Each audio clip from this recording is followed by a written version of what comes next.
everybody. It's Monday, April 25th, and that means it's time for another episode of Chatting with Agnes and Cecilia, Nonprofit Conversations. I'm your host, Cecilia Supp. I'm the principal and founder of Rogue Tulips Consulting. Unfortunately, my friend and co-host, Agnes Amos Coleman, can't be with us today. So on behalf of Agnes, I would like to say good morning, good afternoon, and good evening to our global audience, and thanks for joining us this week. So we're continuing our string of first-time guests this year in 2022, and we're really excited to have Jakub Konysz of Global Navigators join us. Welcome, Jakub. Would you like to say hello and tell us a little about yourself? Yes, hi everyone. I'm Jakub Konysz, and I'm the founder of Global Navigators in Washington, D.C., and I help associations go global. Oh, that's great. And that's a great place to jump into our conversation, go global. So when people say go global, Jakub, what do you think they generally mean by that? Good question. I guess some of them are thinking about the next trip to Paris, but when it comes to associations, I think there's a variety of things. There are many organizations out there that want to connect with their peers and their sister societies internationally. Some lead through philanthropy, others lead through revenue. And it depends on which association sector is being represented, and they pursue different goals. For instance, many healthcare medical associations are in it for the philanthropy component. They want to support medicine and healthcare, which are all very international. Others, some professional organizations pursue certifications, and they're trying to get revenue out of that process. Well, and of course, revenue is important, but what do you think are some of the issues with the member experience when you're working with international members and also like international chapters? What are some of the things we should consider in that area? Well, it's really interesting because, a lot of times when a US association thinks about going global, they simply want to engage a member, take their money, but not much else is done in engagement. So many associations in the US think that expanding membership by the numbers is very important because they're growing this number of international members. But very few of them have the means to actually engage with the organization on a regular basis. So when you think about, us, you and I belong to ASAE, we can go to local meetings, we can go to the annual meeting fairly easily. But if a person is based in China or India or Brazil, it becomes much more difficult. So there are some challenges members face when it comes to membership fees. A lot of times, these individuals cannot afford what we charge in the US for membership. And they also have a much more difficult time traveling to the US to attend a meeting or speak at a conference and so on. And chapters become a way to engage some of those local members internationally. So for instance, when you have 30 people based in London, it's easy to kind of say, hey guys, let's get together. You all belong to the organization. Here is a value proposition for you to join a local peer group that you can talk to and share the challenges and successes that you have experienced on a local level that's not intimidating, it's inexpensive and available to all. Well, and I think that is a great aspect of all chapters, whether they're international or domestic. But if I am an association and I want to have some international chapters, what are some of the things I need to know before I establish a chapter in another country? Like, for example, are there legal issues I need to be aware of, or licensing fees or anything like that I might need to know before I do that? Absolutely. The legalities of opening a chapter are so complex, and the countries are so complex too. So before we even get to the chapters opening, there's some challenges to think about when it comes to which countries you want to pursue to open chapters. If chapters are central to your strategy and your goal is to kind of engage these local folks and these organized groups, something I would think about is the aspect of ownership of the chapter. As I'm sure you know very well, chapters are a blessing, but at the same time, chapters can be a nuisance where there's creating a lot more issues for you as you're trying to do something good. So, for instance, a loose structure is something that many associations pursue because there's very little connection to the U.S. mothership. In other cases, it's more of a rigid structure because the mothership is afraid of a chapter going rogue and doing something they're not supposed to do. So I would definitely think about that structure as a first step to understand how the chapters play into my strategy, but also how comfortable I am with allowing a group of people I might not see on a regular basis in a faraway country to start, doing something under the branding of your associations. You can imagine, let's take ASAE as an example. If they open a chapter in Singapore, they may be asked to use, the ASA logo and those chapter meetings.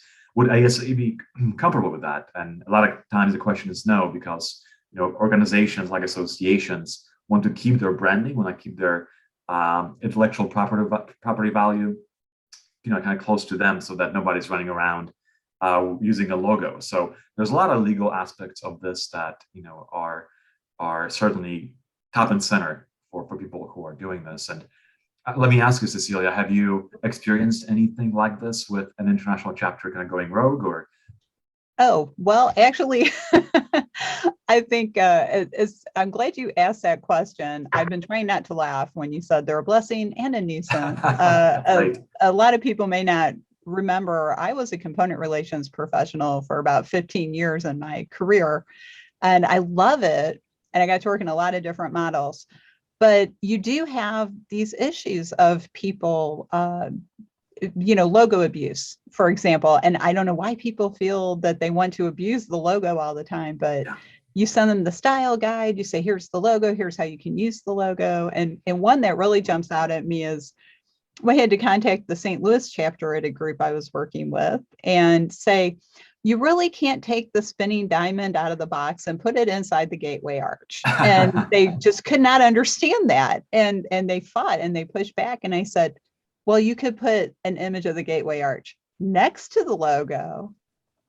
Oh, okay. But you're right. You have those issues, even domestically, where, hopefully Absolutely. everybody's speaking the same kind of American English, but another thing you made me remember, Jacob, is the very first international chapter I ever worked with it was at the same association where I worked. And we just called it the European chapter because it was that basic. I mean, it was that new that associations were trying to reach out and have chapters in other countries.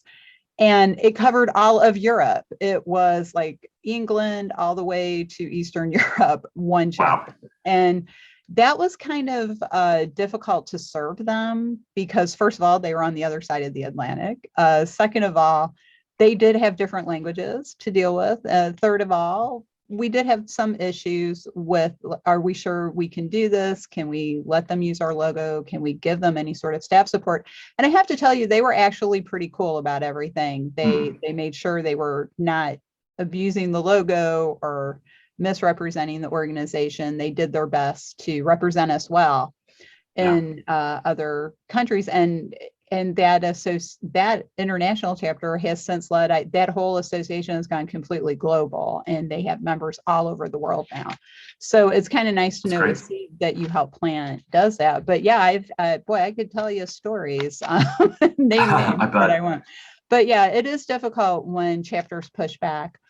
But you've probably seen this too, Jacob, with the global work you do, because it might be a little more difficult to resolve issues longer distance. I mean, we all kind of do it long distance anyway, but people get angry and they say, well, we don't even need to be part of your organization anymore. We can just go out on our own. And I've always found that's usually they're mad about something else. And so you can resolve those things. But what are some of the aspects of that internationally that could be, a little more challenging?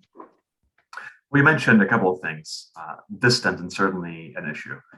Sitting in the U.S., Washington, D.C. office, it's more difficult for us to engage a chapter and, do it from a perspective of making sure they follow all the guidelines you send them. You have to get on the road and you have to be with those people so that they actually feel like you're a part of the organization. So I think size is one challenge. Distance is one challenge.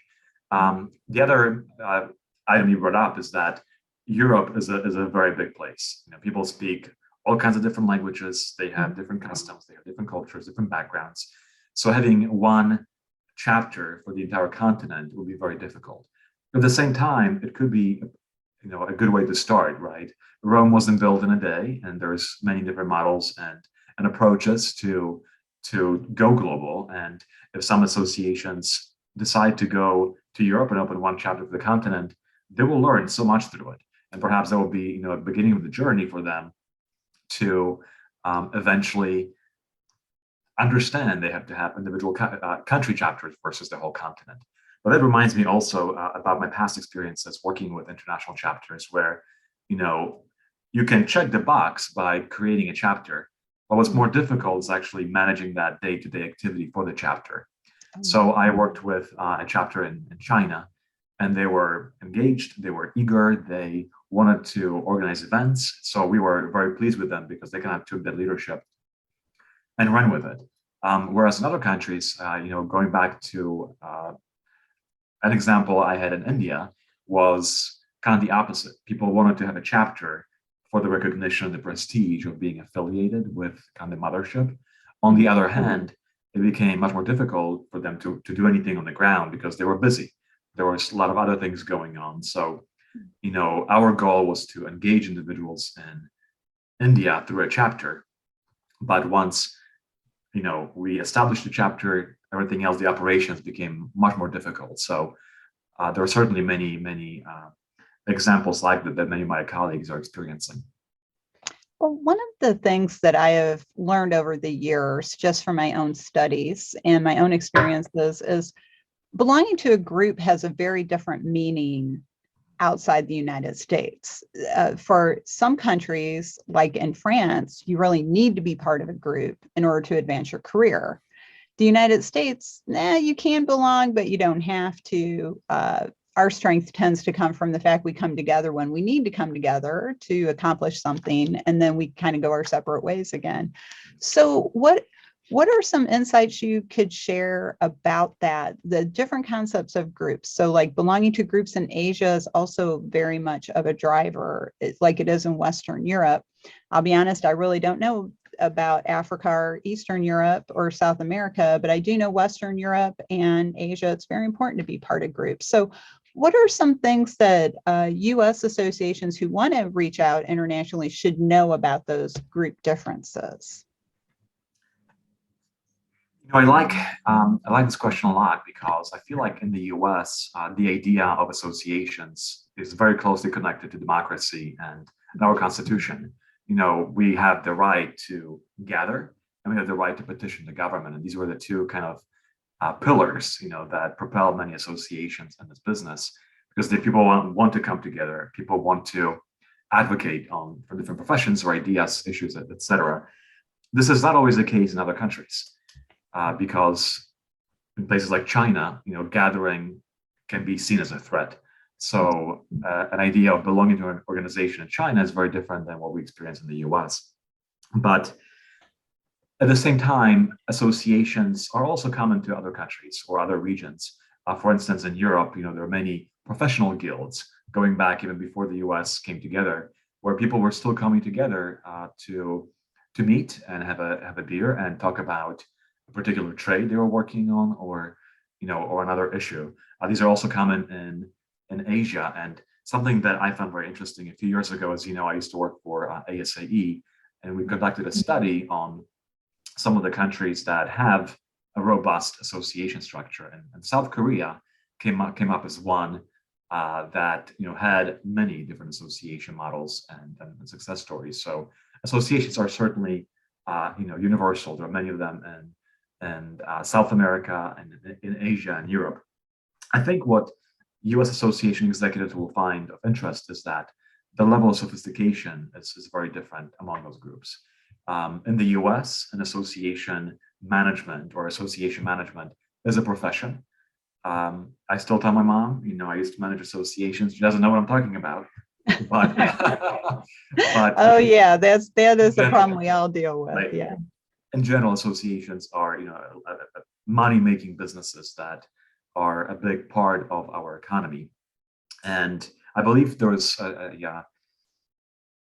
data point a few years ago that 1 in every 10 of individuals based in the Washington region is employed by an association, and that's huge.